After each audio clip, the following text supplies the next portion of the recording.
Hey, what's going on, everybody? It's the Sun and Tim show. I'm Sun, he's Tim. We are two LA guys who love Chicago sports. Awesome. Well, thank you so much for seeing our channel. This obviously is our first video. We're excited about this. We did a couple videos post Bears games last year, but we've been itching. We've been talking about this, and finally we just kind of decided enough is enough.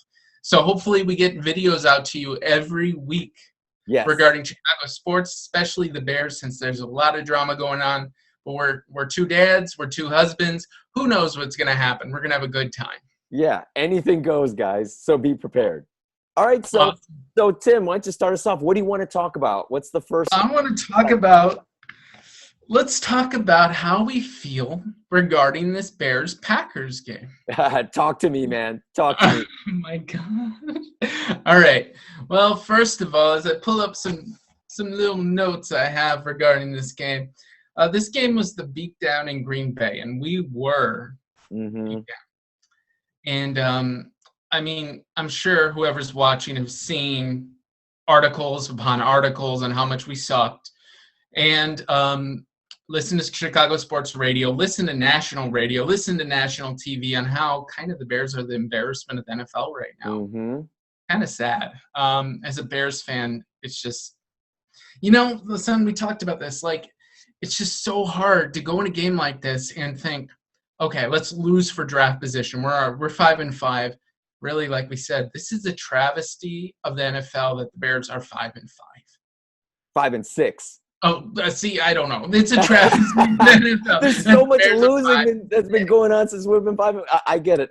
Yeah, go ahead. Go. I went in this game thinking, okay, my rational mind says, let's lose out. Let's get a top 7 pick, maybe at most. And let's trade up for a quarterback or get one of the best offensive line talents. But, you get in the game, you see the Montgomery run, and you're like, I can't ignore my heart. I need the Bears to win. And then it didn't go well. Some quick thoughts. I understand. So I listened to the Nagy interview post-game, and obviously, like we said, he calls out the defense, and we'll get into that a little later, but he calls out the defense. The defense was awful. Yeah. We all know this. They probably quit, as Tony Dungy was kind of saying. But, I mean, it's hard, Rodgers was 21 of 28, 4 TDs to 4 different people, kind of like we talked about on that first garbage touchdown. It's like literally he was talking to Dan Wiederer from the Chicago Tribune, major props to him. And he just detailed everything. They dropped 8 at the start of the snap. That's when Pagano decides to drop Robert Quinn in coverage. Dude, did you watch that? What is that? so then, he waits back there. He looked like he didn't know where he wanted to run. He was just like, where do I go? Where do I go? Where do I go? That's it. And he waited like 6 seconds. He waited for Adams. Adams is figuring it out. He waited for Tonyan. I think that's his name. He slips. So he shifts to the left because he trusts his offensive line got Khalil Mack. So he just pretty much predetermined that. And then he knew, I guess I read something about, he saw Adams pass Trevathan. He knew because of pre-snap that he wouldn't be doubled on the other side of the end zone. So like 6 seconds later, still his time, touchdown. So that's the first touchdown. And then from there, obviously, a play action finds Mercedes Lewis wide open in the end zone in the corner. The third one, he goes back, falls off his back foot, finds Lazard wide open. And then the fourth one was that ridiculous play action 40-yard catch in the end zone by Tonyan, the one where Eddie Jackson gets turned around. Oh, yeah. So just to kind of go into this, man, and then our rush. See, we gave up 150 plus yards on the ground. 2 rushers had over 70 yards. Williams and Jones, 15 first downs in the first half, bro. Like, I don't even know if we've had 15 first downs some of the games this year. I don't think we've had 15 first downs combined in all 11 games. Like, come on. Nagy said post-game, 22 out of the 36 plays were 5+ yards. Oh gosh. So, and then the last thing I wanted to say regarding that, and maybe we'll get into the offense, but to Sean Gibson says post game, actually yesterday, says, you look back and watch the film. It was like they knew everything that we were doing and had checks and answers for everything we had. So, Yeah, that you know what? That's unfortunately for the Bears, that's what it looks like every week on offense. Every week on offense, it looks like the defense knows what we're doing. yep. So, Defense this time. what's that? The defense said that. Yeah. You want to talk about the offense? Yeah. Oh no, I'm just saying that like throughout the year, that's what it looks like on the offensive side of the ball. They take everything away from us. I mean, it just I mean, there are no more words. There are no more words to describe just how awful. I think you sent me a text weeks ago, Tim, when you said this is a historically bad offense, not just a bad offense. It's historically bad. I mean, the Bears, we look like the wishbone offense out there, Tim. What's going on? We're getting 2 yards of play. Everything's a 3 and out. It's just what makes it so sad, because we got that 57-yard play on the second or third play. Montgomery rips it. You see the offensive line changes. They finally dumped Coward. We fix things up. Bam, smash mouth. Then he goes to 3 passing plays in the red zone. Yeah. And then the rest of the game, he pretty much forgets Montgomery. Yeah. What was that? I mean, yeah, that was frustrating when you rip off.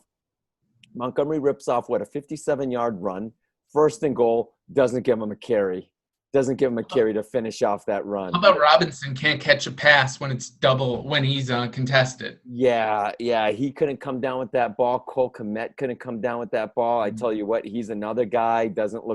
Looks like we reached for him. He doesn't look to be much of an NFL starter right now. You know, I'm hoping that he has room to grow, but man, dude, it was just. How about Trubisky, bro? Oh, true, Trubisky.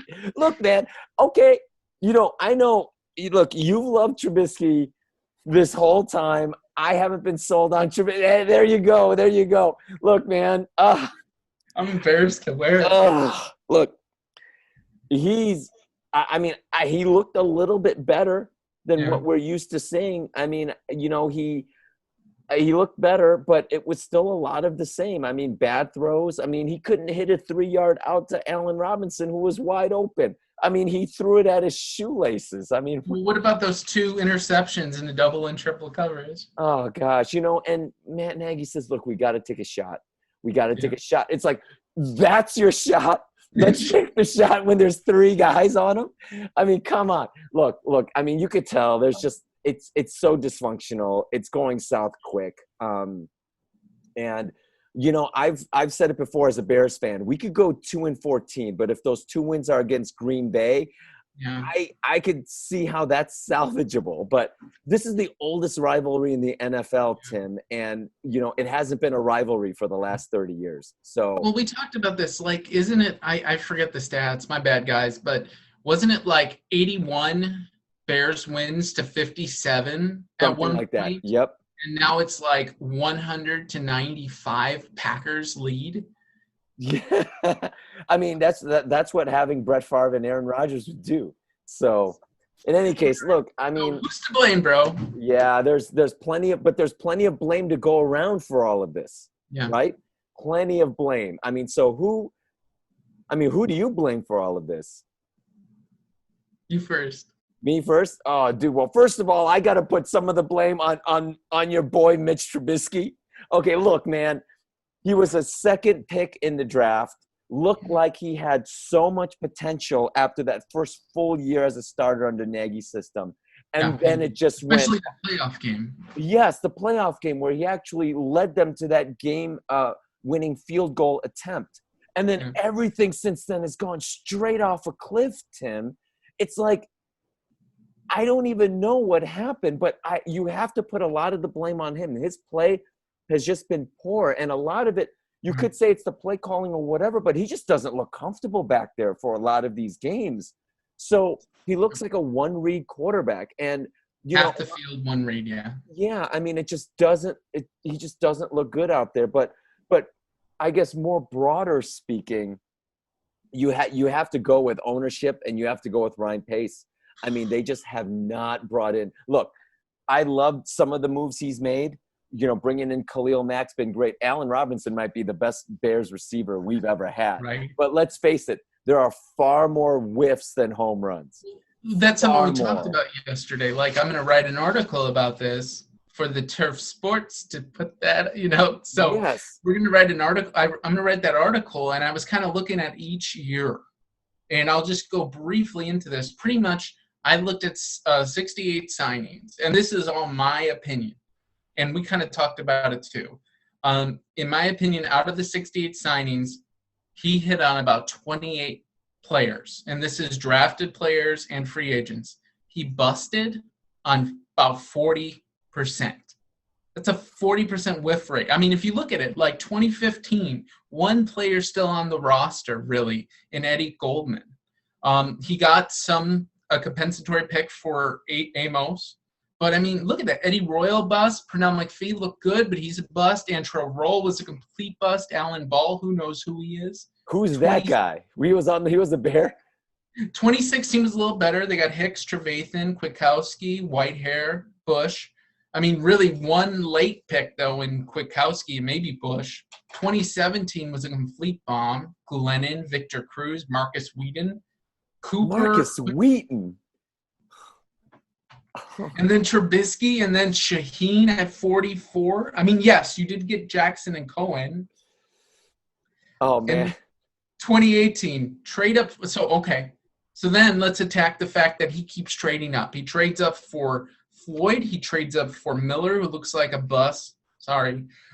He trades up for Montgomery. Then he trades up for Travis Gibson and Vildor, who haven't even played this year. Like, this is just impatience and negligence on his part. And yes, I'm seeing hits. Daniels, Bilal Nichols, Roquan. I don't know, man. I think that the hits are much fewer than the misses. They are 100%. And look, I mean, we could give him credit for Roquan Smith, but come on, he was like the best player at that spot where they drafted, and it filled a need. But yeah, I couldn't agree more. I mean, so many of his decisions, personnel decisions, the players that he brought in, just has not worked. Draft picks have not worked. There's no depth on this team. If one of our starters goes out, we're finished. Like, we might as well have nobody play that position.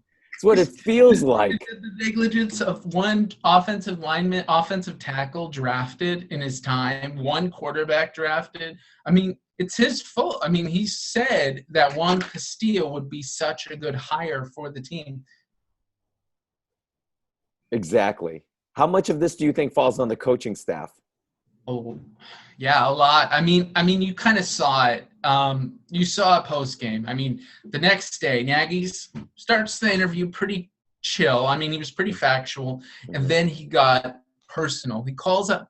First of all, you guys all know this. This has been on national TV. This has been on all the channels. Mm-hmm. First of all, he calls out the defense. So your defense, who has led the team all year, saying we feed off them. You're telling the defense we feed off you, and the defense is like the reason why they have 5 wins. The offense has been terrible all season. We won. We beat the Giants. We beat the New York Giants without scoring a point in the second half. The defense pretty much held on. What did the Bears score? 14 that game? 14 points. Call them out for 17, but you're going to call them out for I don't know, for one bad game. You call them out all these stats, and then on your offense, you go into like, oh, we had a 6-play drive and 1 penalty and then an interception, and we weren't good enough in the red zone, and that's all you say. Like, are you drunk? I mean, I think somebody said on Twitter, I guess Matt Nagy looked at the comments post game from fans, and he looked like he just bad. Dude, I can't. Yeah, I mean, trashing the defense when the defense has been really the lone bright spot, and Cairo Santos. But let's talk about the defense real quick. How much Chuck Pagano has been a drop off from Vic Fangio? Well, yeah. I mean, why is Robert Quinn, whose strengths are getting after the quarterback, Khalil Mack? I mean, but why are they dropping into coverage so much? Why are they doing? I don't understand. It's like, let the players do what they're good at out there. And how many conversions are teams having on 3rd and long? Well, that's the thing. The Bears had one of the best defenses on 3rd down and in the red zone. Yes. And it in the beginning of the year. Yeah, in the beginning of the year. Yes. Ah, man. Oh. No, I agree. Chuck Pagano's been terrible. I mean, I don't know. Like, this defense has gone down. I mean, look at Eddie Jackson. Eddie Jackson 2 years ago we thought was the best free safety, or one of the best free safeties in the NFL. Now what? Oh, he looks average. Yeah, he looks average. Yeah. It's sad. It's really sad. I mean, Roquan's been a huge, huge spot, maybe even all pro, but last game he was taken out. Right. He didn't look good. So he only had a couple of tackles. Yeah. The most tackles on the team was Buster Screen because he was just getting played all game. Yeah. Yeah. They were constantly throwing at Screen, and Screen was just allowing it to happen. I mean, I don't know. This is another video. So this is for another video, but I just kind of want to get your preliminary thoughts on how do we fix this? Like, how do you fix this moving forward? Because this is the second time in 5 years that we bombed out in the Green Bay game at Green Bay, and Virginia McCaskey, who apparently got pissed off last time, she was there too. So, yeah. I mean, she witnessed the embarrassment firsthand again. I tell you what I think we should do. I think the Bears should just blow it up right now. Yeah. I think they should blow it up right now and start looking at candidates for GM, for head coach. They should start doing that now while it's early and get. What about team president? Yeah, I mean, yes, Ted Phillips as well. I mean, we need people who know football up there. And look, I love that the McCaskies own the team. It's a family-owned team, but they need football minds and people that can assess football talent up there at those high levels. And I think that, yeah, absolutely. Get somebody to replace Ted Phillips. Get somebody to replace Ryan Pace and Matt Nagy. And I think they should start looking into that now to get ahead of all the other teams. I don't think that's realistic that they do it now unless like wheels fall off. And we'll get into the Detroit game in a minute. But hold on, what do you mean wheels fall? Did the wheels not fall off in Green Bay? But yes, they did. I mean, it crashed and burned. It didn't just fall off. It went into a ditch and it went up in flames. That's what happened. Okay, but I'm just saying, like, we're playing Detroit, and then if we lose that game, we get Deshaun Watson. And if Deshaun Watson takes a shit on us, it's not going to be good. And then if we take on the Jaguars in a couple weeks, the win-win Jaguars, and if we lose to the Jaguars, that's the weird Hold on, Tim. I need to slow down right there. Are you implying that we might still make the playoffs? Are you implying that we might still somehow, if we can squeak out like a couple of wins here, that we might actually get in as like an 8-8 or if we get 9-7? You're talking about 9-7? No. Oh my God. No, I'm not. I want a better draft. This might be okay, folks. Where they could be 8-8. This might be the first and the last of the Son and Tim podcast. We'll see about that. Minnesota Vikings have a shot. We don't have a shot. Yeah, the Vikings have a shot. No, the Vikings have a shot. I don't want the Bears to have a shot. Our offense is at the very bottom of the NFL in rushing, passing, total offense. We don't have a chance. Okay, so we need to look at the situation for what it is, and we need to start rebuilding this team. I mean, we need to start rebuilding, especially on the offensive side. But what happened if, Mitch Trubisky goes Superman against the Lions, and then Deshaun Watson rolls his ankle, and then Kirk Cousins bombs and throws 5 interceptions, and then we barely beat the Jaguars, and then Aaron Rodgers gets injured, and we're 10-6. Oh, And then we get gosh. blown out by 40 in the first round of the playoffs. Yeah. And then we get like a 21st or 22nd pick in the first round. Look, I like the idea of us trying. Look, I don't want the Bears to lose games. It ruins my day when the Bears lose.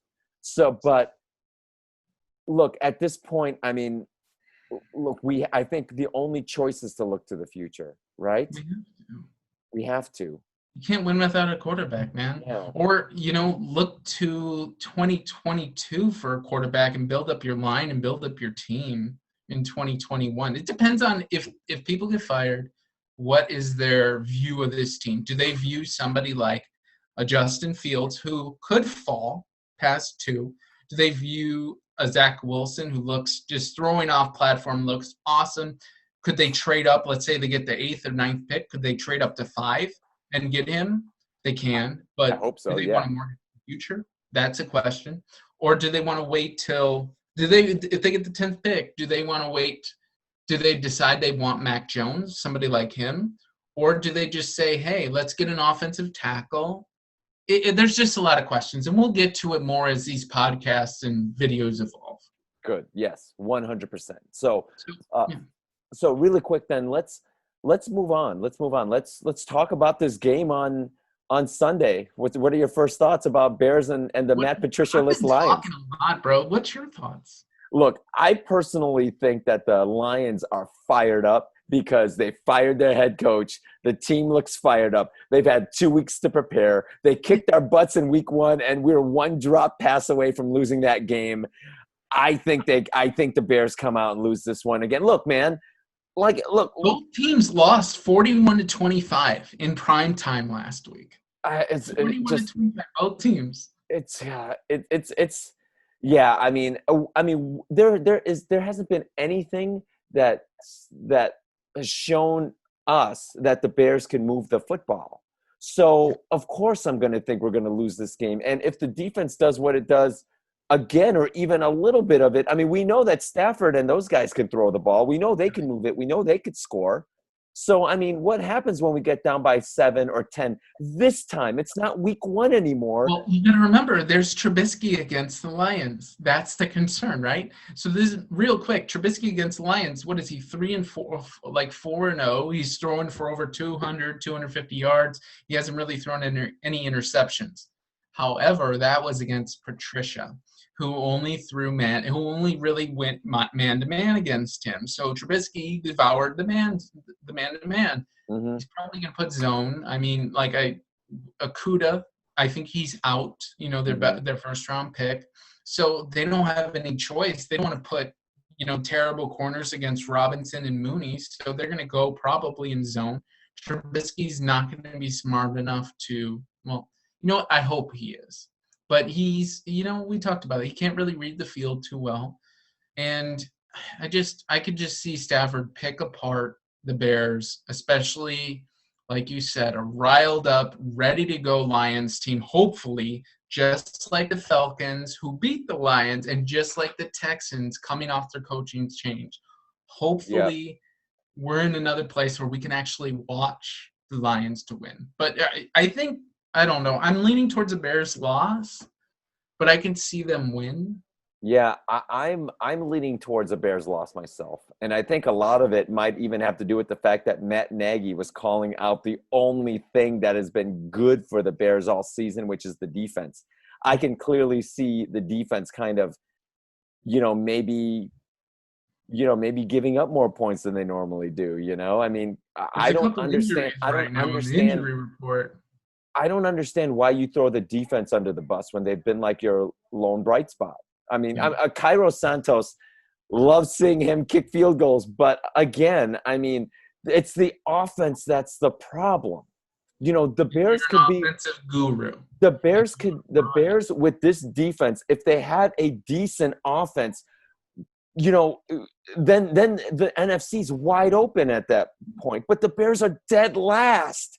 Yeah. And they're still 5-6, like I said. Yeah, and they're 5-6. The tragedy of the NFL season is the Bears are 5-6 when they Yeah, should be 2-9, and they should be right around the third or fourth pick and seriously have a shot at Justin Fields. agreed, agreed, agreed. It's terrible, Well, man. sounds like that's about it. Yeah. Well, look. Yeah, I think that's about it for our show. And come catch us for the post game show that we're going to have Oh yeah. after the Bears Lions game. So Leave a comment. Thank you so much for watching our video. We'll leave some more in the future. You guys have a wonderful day. wonderful day. Bear down. Bear down. Still. All right. Take care.